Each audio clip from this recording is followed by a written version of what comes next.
In today's video, we're going to be wrapping this hood twice.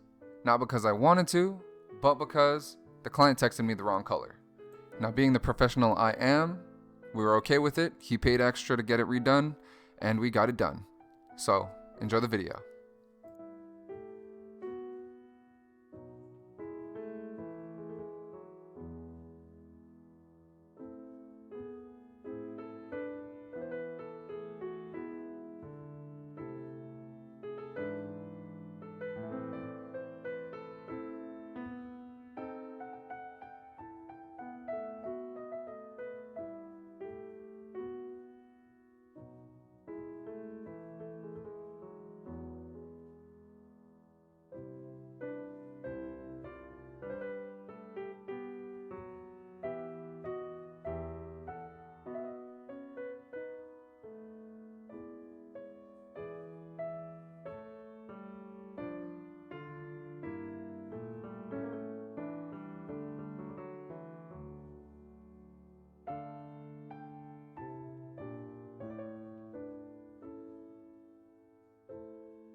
I just wanted to thank you guys for making it this far in the video if you stuck around, and shout out to Nick at Deadeye Tint, and shout out to the homie Austin. Peace.